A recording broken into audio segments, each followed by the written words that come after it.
Assalamualaikum warahmatullahi wabarakatuh. Salam sejahtera untuk kita semua.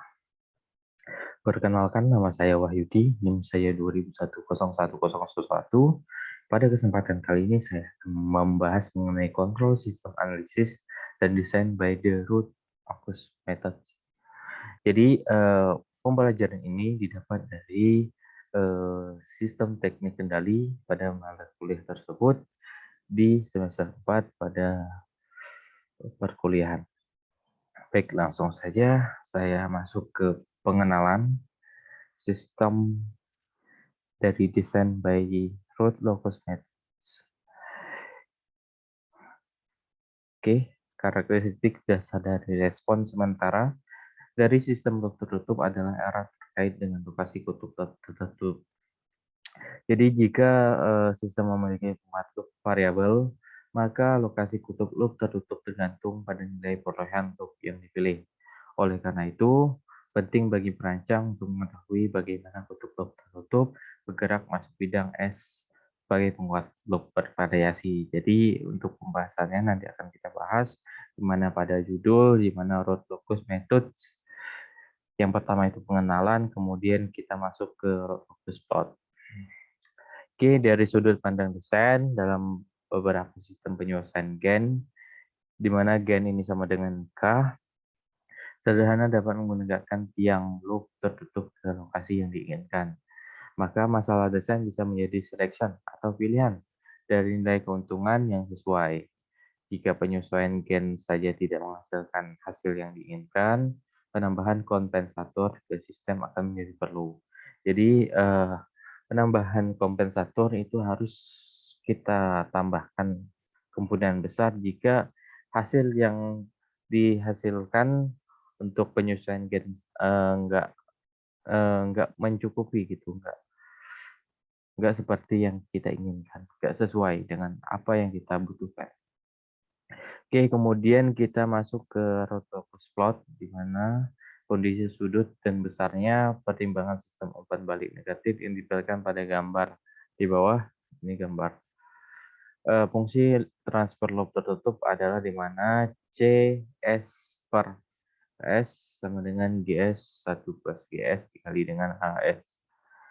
Di mana G dikali S sama dengan 1, di mana 1 plus G kali S sama dengan 0. G dikali HS sama dengan minus 1 ya. Di sini karena ada umpan baliknya. Di mana R ini input masuk ke secara sari ke G. Di mana G ini pemrosesan masuk ke output C, kemudian di sini sebelum C ada umpan balik HS. Nah, S umpan baliknya sebagai negatif, maka dapat kita ketahui jadi persamaan karakteristik sistem block tertutup diperoleh dengan mengatur penyebut sisi kanan. Jadi sisi kanan atau itu kita bisa pindah luaskan menjadi minus. Oke, baik. Di mana G dikali HS, GS atau GS dikali HS sama dengan minus 1. Jadi di sini kita berasumsi atau beranggapan bahwa G dikali HS, GS dikali HS adalah rasio polinomial dalam S. Jadi perlu kita ketahui bahwa kita dapat memperluas analisis ke kasus ketika GS dikali HS melibatkan transport. Karena G kali S adalah kuantitas kompleks persamaan dari root locus plot dapat dibagi menjadi dua sisi persamaan dengan menyamakan sudut dan besar kedua sisi. Jadi masing-masing untuk mendapatkan sisinya sebagai berikut. Untuk kondisi sudut G dikali HS, GS dikali HS sama dengan kurang lebih didapat sudutnya itu 180 derajat, di mana gennya itu 2K ditambah 1, di mana gennya itu sama dengan 0, 1, 2, dan sampai dengan maksimal. Kemudian untuk kondisi magnitudonya, untuk vektor divektorkan GS dikali HS, jadi sama dengan 1. Oke, kemudian kita masuk untuk nilai-nilai S yang memenuhi kondisi sudut dan besarnya adalah akar dari persamaan karakteristik atau kutub tertutup. Jadi lokus dari poin di bidang kompleks yang memenuhi kondisi sudut saja adalah lokus akar. Jadi lokus akar adalah yang memenuhi kondisi sudut. Hanya yang memenuhi kondisi sudut itu bisa disebut lokus akar. Jadi akar dari persamaan karakteristik atau kutub tertutup yang sesuai dengan nilai yang diberikan dari perolehan dapat ditentukan dengan kondisi magnitudo, di mana magnitudonya dapat kita lihat di sini tadi, di mana GS dikali HS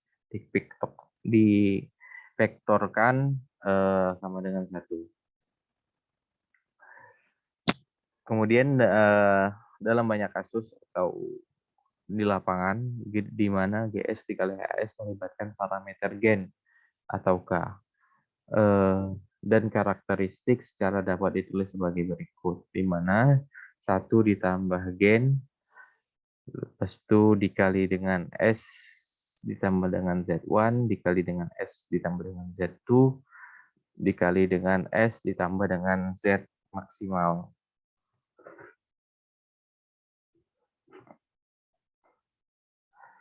Kemudian dibagi dengan S dengan P atau tekanan P1 dikali dengan S ditambah dengan P2 dikali dengan S ditambah dengan P nominal. Jadi nilainya sama dengan 0.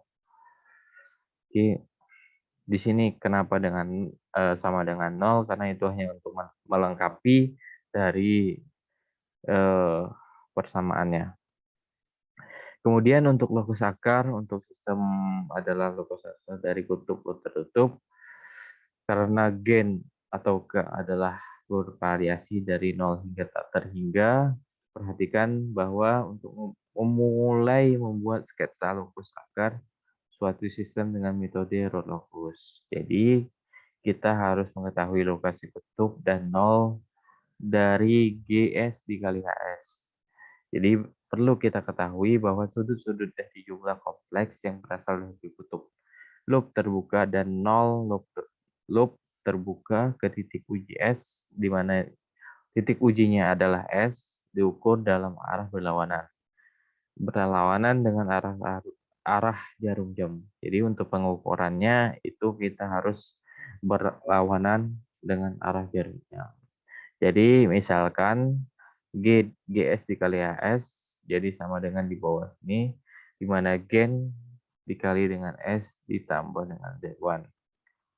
Kemudian dibagi dengan S ditambah dengan P1, P2 sampai P nominal. Nominalnya itu P4. Oke, untuk di sini ada gambar diagram di mana memperlihatkan sudut pengukuran dari tiang loop terbuka dan open loop 0 ke titik uji S. Oke. Di mana kita lihat di sini test point atau titik uji S, di mana titik hitam ini merupakan titik uji S-nya. Bagian pada gambar 2 juga titik ujinya titik S. Oke. Untuk pembacaannya dapat kita di mana P2 dan P3 adalah kutub ujung gat kompleks, maka sudut G dikali H sama dengan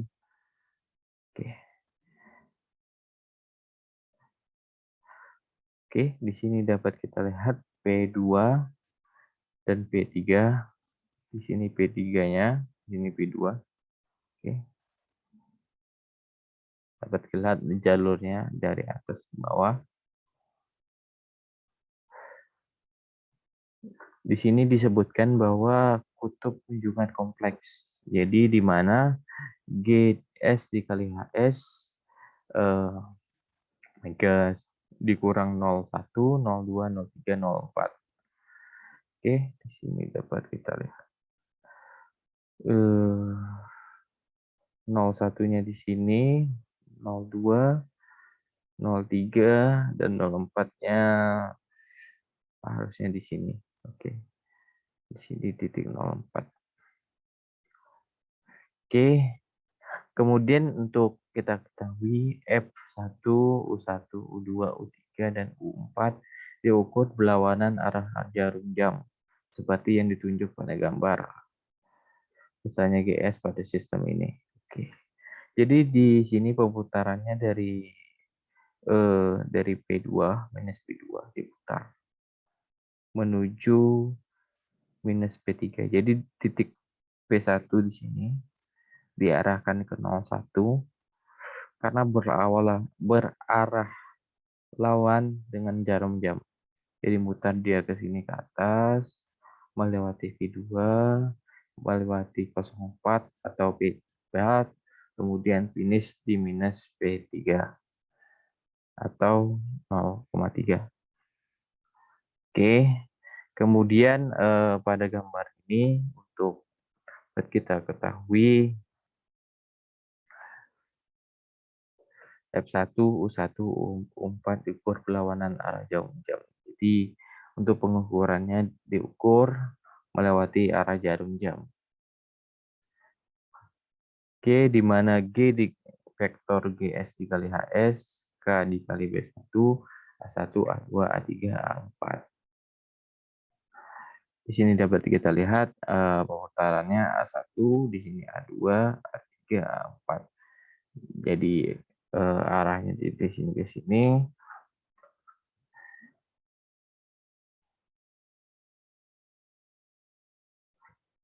Kemudian P-1-nya Z1 mutar arah lagi ke sini. Dia terus berarah sesuai dengan nilai mengikuti arah jarum jam. Oke, kemudian di mana A1, A2, A3, A4, dan B1 adalah besaran dari jumlah kompleks S1 plus P1 S atau S ditambah P2, S ditambah P3, sampai dengan S ditambah Z1. Masing-masing seperti yang ditunjukkan pada gambar tadi, dapat kita perhatikan karena kutub kunjungan kompleks, loop terbuka, dan kunjungan kompleks 0 jika ada, selalu terletak secara simetris tentang sumbu nyata. Jadi lokus akar selalu simetris berhubungan dengan sumbu ini. Oleh karena itu, kita hanya perlu membangun bagian atas dari lokus akar dan gambar-gambar determin dari bagian atas bidang setengah bawah. Oke, mungkin sekian presentasi saya mengenai control system analysis dan design by root locus method. Sekian, terima kasih atas perhatiannya. Wabillahi taufiq wal hidayah wal inayah.